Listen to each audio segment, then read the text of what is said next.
All right, let's bring in our guests now. We have Mr. Tosin Korka. He's the head of commercial Presidential Compressed Natural Gas Initiative. Thank you for joining us, Mr. Korka. Thank you for having me. Well, let's begin by rolling out the numbers, looking at the rollout of the buses and tricycles. We saw 2,000 on Independence Day, to be precise, but you tell us how many so far?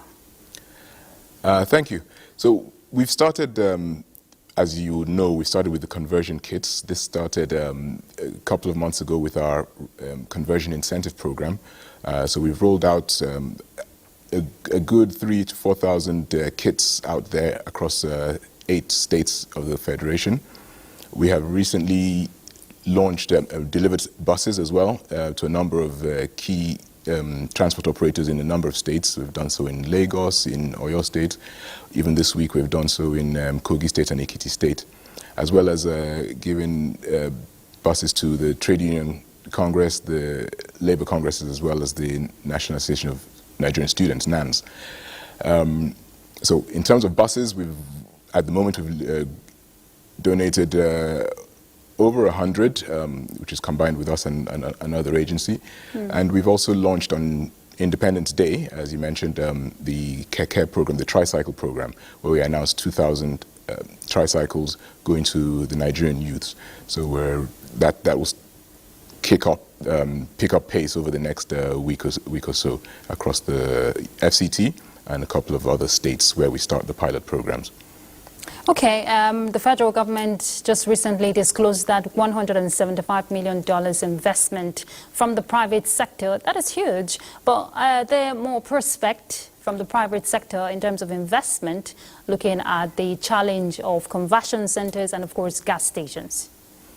Indeed, we're expecting far more than this. We have just started. The presidential CNG initiative is just about a year old. Yes, we've attracted about $175 million, but we need close to $2 billion, if not more than that. So we're encouraging the private sector to work alongside us to develop this new industry which we're creating.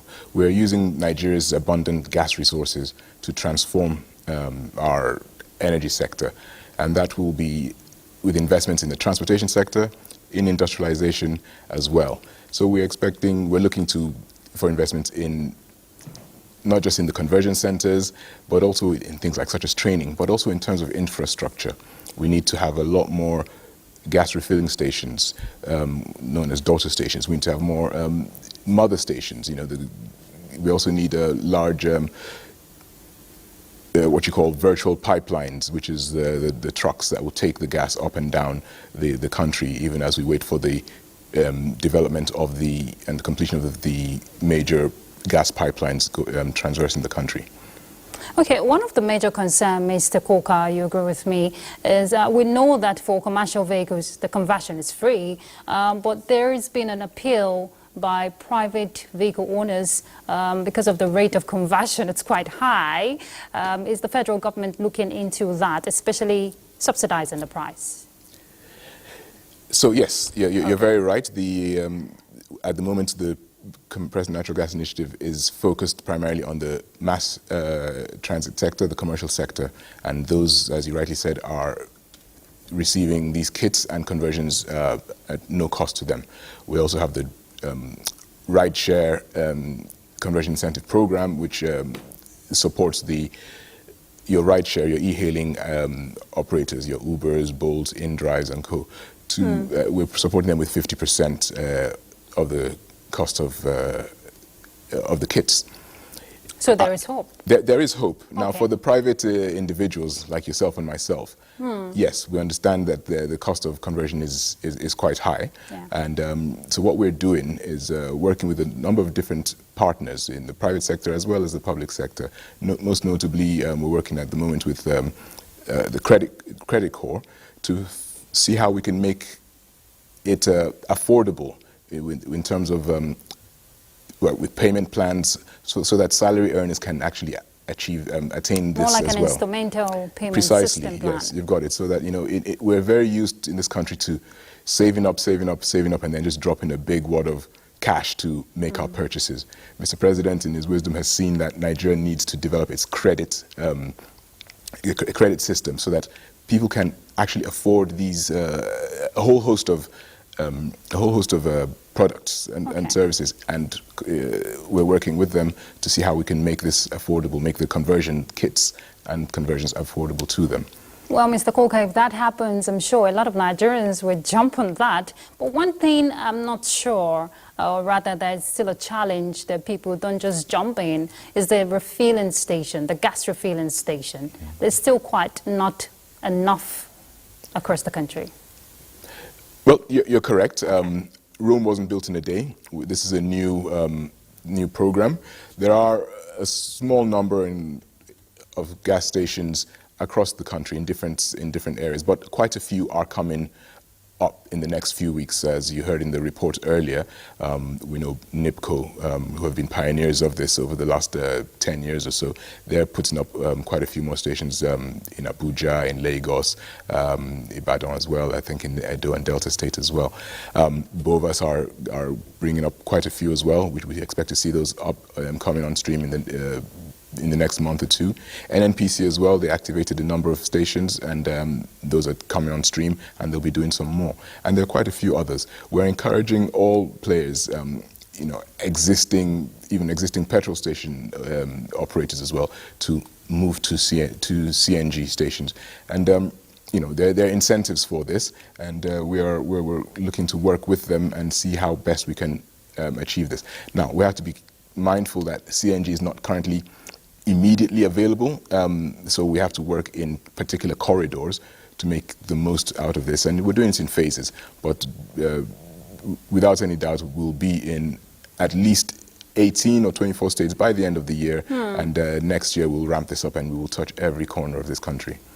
Well, the target is 250,000 rollout per year. We'll pick up with that, Mr. Kolka, after the break. Stay tuned. Glad you're there. And just before Mr. Kolka picks up with the discussion, let's find out how Port Harcourt is faring. Of course, we hear about 6 stations are being designed for conversion and refueling purposes. As energy expert who commended the presidency for the initiative says it will become functional before the end of October. Joy Uzo has details for us. Energy expert Dr. Joseph Obele says implementation is underway in Rivers State. However, he observes that sustainability is easier when CNG automobiles and related electronics like generators come customized as against those converted for adaptability. However, with anticipated unveiling of 6 CNG filling stations in the coming weeks, stakeholders say its impact will be felt not just in the uplands, but riverine areas where players in the water transportation business are also grappling with the current pump price of petrol. The whole CNG filling stations in Port Harcourt is still not private sector driven. Don't have a good enough incentive, it will not be competitive. And if it's not competitive, it will be monopolized. This is as Diankume Ulolo reports that key stakeholders from Yenegua, Bayelsa State applaud the federal government for the CNG initiative aimed at ameliorating the cost of living, as they hope that the economic concept of demand and supply of gas will not affect the initiative in terms of affordability. If we change our machines, our engine boots, our cars to gas, what is the possibility that this gas is going to be available and accessible? The CNG respondents note is no doubt an immediate time dimension to alleviating the poverty arising from subsidy removal. They appeal for a more sustainable approach that encompasses the functionality of refineries in the country. In Port Harcourt, Joy Uzo, NTA News.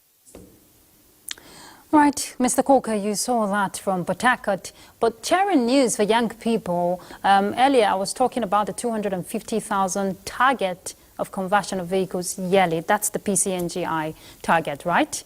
But the aspect of job creation, especially as we hear young people are being trained on this conversion process, tell us about that. Yes, thanks, Ruth. Yes, we have a target to do at least 1 million conversions by 2027. I believe we're well onto that. We've started. You can say it has been a bit of a slow start, but we're starting to ramp up now, and you will see significant improvement in those numbers. The conversion centers that we're working with, a lot of them are training centers as well, and these are accredited by the appropriate authorities. That's the NADDC, the Automotive Development Design Council, and National Institute of Transport Technology. So what we're doing by expanding this conversion program is ensuring that technicians are trained. So this program is not just about job creation, it's also about knowledge transfer and technology transfer. We have, we went to one conversion center here in Abuja, and the chap who runs it is churning out about 40 trained technicians weekly. And if that can be replicated across the nation, just imagine the numbers that we can achieve. And it's not just, and it's not just to train them and leave them. You train them, and you put them straight away onto, into action. So it's not wasted. In addition, we have in the automobile sector, we have indigenous vehicle manufacturers, cars, buses, tricycles as well. Even railway, we hear locomotive engines are being, converted 70% diesel, 30% gas, and it will save cost of, maintenance 60 to 70% and control emission. That's right. Yes, you're very right. Yes, they're starting to do that. I think here in between the Abuja and Kaduna as a pilot, and all locomotives under the Nigerian Railway Commission will be converted, and that's wonderful because gas is cheaper than the diesel or the petrol that we're used to. It's significantly cheaper. We can therefore save. So the government is saving, and they can pass those savings on to the individuals. Individuals are saving, they've got more money in their pocket. It means they have more buying power, and that on its own is a boost for the economy. So we're well on the way. There's a lot to do at the same time, but we're getting there. Okay, Mr. Koka, if I let you go and not ask this, my production team will hold me. People are eager. They want to know how much for private vehicles. You talked about instrumental payments for civil servants, but how much they want to find out. A lot of people are eager. Yes, so... Just give us a number briefly so we can go. I can't give you one number because it varies depending on the type of car you have, depending on the size of cylinder, tank you want to put in your vehicle, and it also depends on the kit. The kits vary, so it's there's a whole wide range of conversion kits available, which are imported at the moment. So the cost of conversion of a kit can range from 600,000 to 700,000 up to 1.5 million. And maybe even more, depending on... That's still more. It is not insignificant, I agree. But one thing we are doing as government is to, in the midterm, is to look at how we can bring these, the manufacturing of these things in Nigeria. So we're looking at setting up assembly plants for conversion kits as well as cylinders. So as much as possible, there'll be a lot of knowledge transfer with existing manufacturers who are willing. We're talking to them already. They're willing to come and support us in this. And this is in partnership with the private sector. But like I said also, in terms of financing this for individuals, apart from what I mentioned, like with Credit Corps, some conversion centers have schemes with finance institutions themselves, banks or others, where they can make this affordable. Mr. Koka, we have to leave it there. I know there's prospect, especially it will save the country $4.4, about $1 trillion, I hear, from petrol importation yearly. So that's prospect. So let's keep hope alive. Mr. Tosin Koka is the head of Commercial Presidential Compressed Natural Gas Initiative. All the best, and I look forward to having mine converted. Let's take a break.